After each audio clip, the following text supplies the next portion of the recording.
Bonjour à tous, salam alaikum, j'espère que vous allez tous bien. Moi, ça va, alhamdoulilah. Déjà, bon vendredi à tout le monde, bon Jumu'ah Mubarak à tous les musulmans. J'espère que vous passez un bon vendredi et bonne fin de vendredi à tout le monde aussi.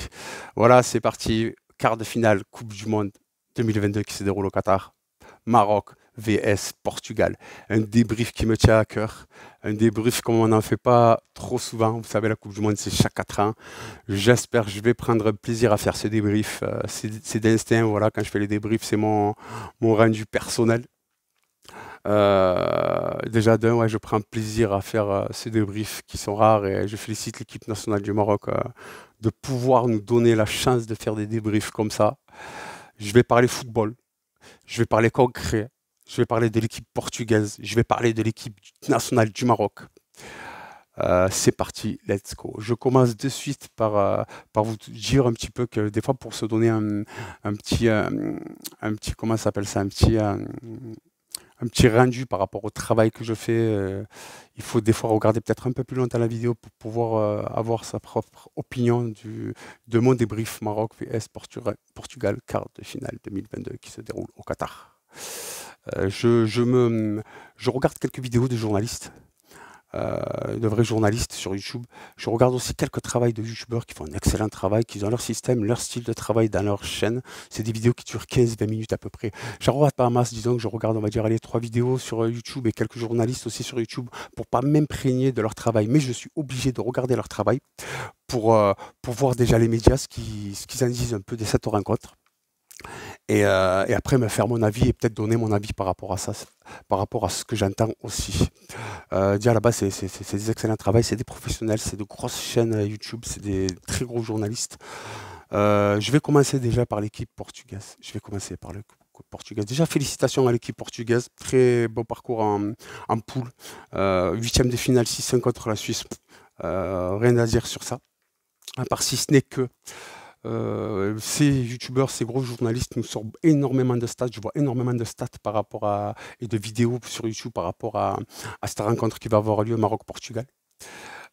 Pour moi, c'est mon humble avis, les stats ne peuvent pas tenir à un niveau comme ça et à ce niveau-là entre le Portugal et le Maroc, puisqu'on sait très bien le parcours qu'a eu le Maroc entre la Belgique, la Croatie, le Canada et l'Espagne en huitième de finale, et le parcours qu'a eu excusez-moi, le Portugal. On n'a vraiment pas du tout le même parcours. On ne peut pas dire que je fais du favoritisme et je dis des belles choses sur mon équipe nationale à ce niveau-là. On ne peut pas, on ne peut pas, on ne peut pas, on ne peut pas mettre en œuvre tout ce système de stats à ce niveau-là, puisque le parcours chaque parcours de chaque équipe nationale a été complètement différent. On parle pour le Maroc, premier, deuxième, ancien finaliste, et on parle de l'équipe nationale d'Espagne, la Roja, ça ne rigole pas. C'est pour ça que moi, tous ces stats, oui, je suis d'accord de regarder un peu les déplacements des joueurs, les stats, le nombre de tirs qu'on frappe, et le nombre de frappes devant les buts, le nombre de centres, les fautes un peu, les fautes sur les défenses, ces stats-là. Mais après, trop s'imprégner sur une vidéo sur des stats pour cette rencontre-là, pour moi, ça fausse complètement la chose. Allez, c'est parti, let's go. On commence par l'équipe portugaise, portugaise qui est bien en place, qui a le même jeu, un beau style de jeu footballistique, équipe qui est énormément portée vers l'avant, qui a un physique quand même, qui a un certain physique dans son jeu, un impact physique, il y a quand même un impact physique assez élevé dans son jeu. Après, je reviendrai sur l'équipe nationale du Maroc, là c'est l'équipe du Portugal.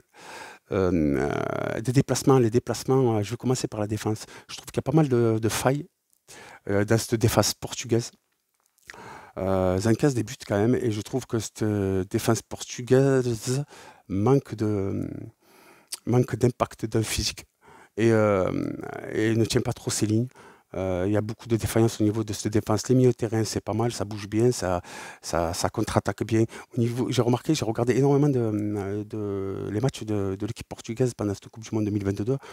J'ai remarqué que dès qu'ils arrivent au niveau du milieu de terrain adverse, dès le début du milieu de terrain adverse, ils repiquent dans l'axe et 10-15 mètres avant la surface de réparation de leurs adversaires, ils ressortent leur ballon sur les côtés pour pouvoir centrer.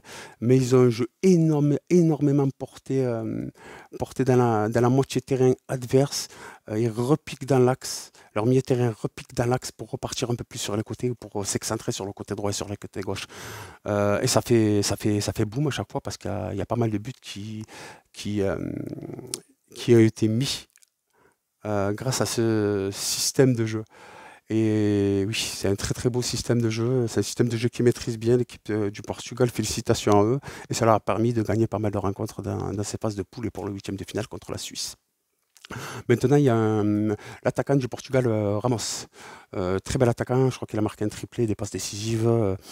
Très bel attaquant. Je tiens à m'exprimer un peu sur ça parce qu'on essaie de le comparer à Cristiano Ronaldo. Il ne faut surtout pas le comparer à Cristiano Ronaldo. Cristiano Ronaldo a eu une carrière que pas beaucoup de joueurs n'ont eu, si ce n'est pratiquement personne, par rapport à son longévité, par rapport au nombre de buts qu'il a eu, par rapport au trophée qu'il a eu, par rapport au potentiel physique qu'il a, technicité, rapidité, énorme saut, énorme détente. On ne peut pas comparer ce Ramos à Ronaldo. Il faut y aller doucement en besogne, laisser ce Ramos grandir tranquillement, mais de là le comparer à Ronaldo, je crois que faut vraiment qu'il y a certains journalistes, moi je pense, qui n'oublient pas la carrière de Ronaldo qu'il a eue.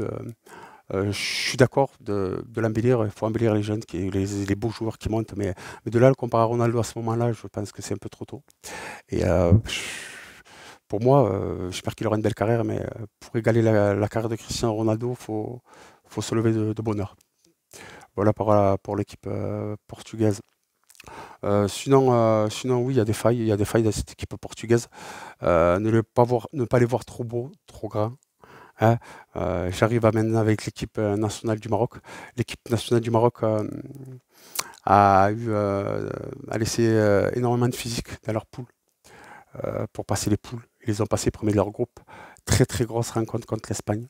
Ils ont joué 130 minutes, plus de 130 minutes. Je pense que oui, leur physique a pris un coup par rapport à leurs 130 minutes qu'ils ont passé sur le terrain et même en dehors du terrain parce qu'ils ont dû célébrer cet exploit qu'ils ont fait remarquable. Mais notre équipe nationale, soyez bien clairs qu'elle va rentrer dans cette compétition, dans ce quart de finale, avec la rage, vont développer un jeu énorme. Savent les failles de cette équipe portugaise. Alors, messieurs les journalistes et les youtubeurs, essayez de mettre en avant l'équipe portugaise et de un peu dénigrer l'équipe nationale du Maroc. Je crois que vous êtes complètement dans le faux, moi. Parce que l'équipe nationale du Maroc est beaucoup plus physique dans l'intensité que l'équipe nationale portugaise. L'équipe portugaise, elle, est technique aussi, mais l'équipe nationale du Maroc, pour moi, personnellement, individuellement, est beaucoup plus technique. Maintenant, cette équipe du Maroc, si elle veut être prétendant, et je pense qu'elle va être prétendant pour la gagne de ce quart de finale contre le Portugal, il faudra qu'on joue plus vite. Il faudra qu'on fasse moins d'erreurs sur des relances qu'on a. Que par rapport à l'Espagne, on a eu énormément de ballons perdus, des déchets un peu dans le jeu par rapport à des relances, que ce soit en défense, énormément de ballons qui ont fini en touche, qui ont fini en 6 mètres. Il faudra vraiment être plus concentré, moins de déchets dans le jeu, aller plus vite vers l'avant, faire tourner plus rapidement le ballon, alors qu'ils ont les qualités pour se mettre très rapidement dans le sens du jeu, accélérer le rythme du jeu, à milieu terrain, moins de déchets, se concentrer pour avoir le moins de déchets, avoir un style de jeu très propre, assez propre. Moi, je pense que la concentration au niveau des milieux terrain pourra permettre à notre équipe nationale d'avoir ce jeu-là, concentré, jeu rapide, 1-2 touches de balle, des contrôles orientés pour se mettre dans le sens du jeu de l'équipe adverse. Et percuter, on a les ailiers pour ça, percuter. Super travail aussi qu'a fait Nesri contre l'Espagne, il a amené un peu de profondeur, il a essayé d'étirer les lignes. J'espère revoir ce travail de Nesri par rapport à de longues ouvertures des défenseurs, que ce soit de notre gardien Yassine Bounou aussi, il a un peu tiré les lignes, c'est pour ça qu'on avait un peu plus de travail de Hakim Ziyech, de Sofiane Boufal, de Amrabat. Nesri, Youssef N'Nesri a fait un travail remarquable. Il ne faut pas voir que le travail de technicité, de dribble, d'accélération sur les côtés. Il faut voir aussi le travail qui est fait en interne et qu'on ne voit pas. Et que les joueurs, quand ils n'ont pas le ballon, que les gens ne voyaient pas. Moi, je le regarde ça et je peux vous dire qu'un Nesri, le travail qu'il a fait de profondeur pour retirer les lignes espagnoles, ça a fait énormément de mal aussi à l'équipe espagnole. J'espère revoir ce travail-là de Nesri, de cet impact physique qu'il a, peut-être même un peu plus haut, d'étirer les lignes. Mais voilà, si on veut être prétendant, je pense que l'équipe nationale du Maroc va être prétendant pour gagner les quarts de finale.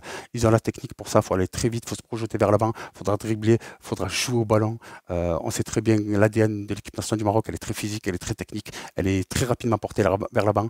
Et avec un mélange de tout ça, avec une très grosse concentration dans notre équipe nationale du Maroc, je pense que l'équipe nationale du Maroc va gagner. Ouais. Je pense que l'équipe nationale du Maroc va gagner.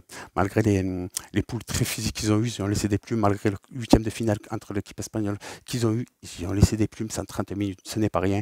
Mais ils sont à ce stade-là en quart de finale. Ils veulent marquer l'histoire du foot africain.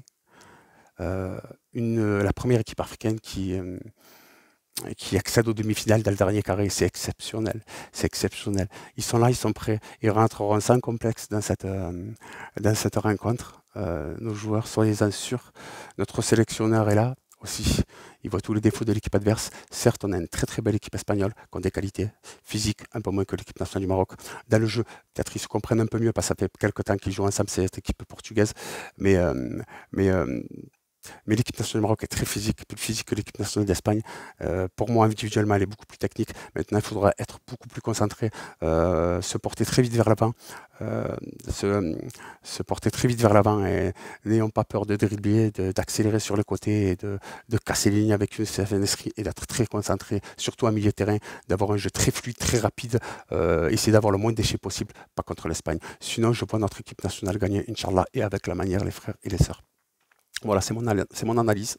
J'analyse les forces et les faiblesses du Portugal. J'analyse les forces et les faiblesses de l'équipe nationale du Maroc. Il y a des faiblesses des fois dans l'équipe nationale du Maroc, il faut se le dire. J'espère qu'on n'aura pas trop de blessés. J'espère qu'on aura de bonnes nouvelles, qu'il y a certains joueurs qui pourraient être là, parce qu'il y a eu des petits gènes et on a laissé pas mal de plumes contre l'équipe espagnole, comme je vous l'ai dit. Voilà, ne mettez pas sur le devant de la scène les stats entre l'équipe nationale du Maroc et l'équipe nationale du Portugal. Il n'y a rien à voir, messieurs. Vous allez avoir une équipe nationale du Maroc comme des lions, excellente, avec la rage. Vous allez avoir un beau visage de l'équipe nationale du Maroc. Vous allez avoir du football. Vous allez avoir l'ADN de l'équipe nationale du Maroc samedi, demain. Ça va jouer au ballon, là. Ça va jouer au ballon, ça va aller vite, ça va être très vite porté vers l'avant. Et moins de déchets, on va l'emporter, Inch'Allah. Il faudra vraiment plus se concentrer que par rapport à l'équipe et la rencontre qu'on a eue contre l'Espagne. Essayer d'avoir beaucoup de déchets au niveau de nos relances propres et peut-être mieux repartir de l'arrière pour notre équipe nationale du Maroc. Voilà mon petit débrief. Il s'est fait d'un seul trait. C'est vraiment mon ressenti que j'ai. Voilà, moi je souhaite le meilleur pour notre équipe nationale du Maroc. Ils vont avoir un 12e homme. Le stade va être rempli de supporters marocains ainsi que de supporters africains. Ça va être un très très gros plus pour notre équipe nationale du Maroc. Et ils ont la qualité pour faire ça. Inch'Allah, que Dieu les facilite, Inch'Allah. Moi, je pense qu'on va passer, Inch'Allah, ces quarts de finale. On va les passer, ces quarts de finale. On a les qualités pour, on a l'équipe pour, on a le mental pour, on a le sélectionneur pour, on a le supporter pour. On va les passer, ces quarts de finale. On a les qualités pour, on a l'équipe pour, on a le mental pour, on a le sélectionneur pour, on a le supporter pour. Rappelez-vous bien de ce que je vous dis, Inch'Allah. On va gagner les frères, Inch'Allah. On va gagner si tout est mis en règle et qu'on accélère notre jeu et qu'on monte encore un peu plus en puissance et un peu plus en technicité, qu'on est énormément porté vers l'avant. Ça va le faire, Inch'Allah. Je vous dis, Allah yaounkoum, Allah yaounna, Allah yaoun jami', Allah yaoun l'équipe nationale des Maghreb. À la prochaine, Inch'Allah. Bislama. À demain, Inch'Allah, les frères et sœurs. Bislama.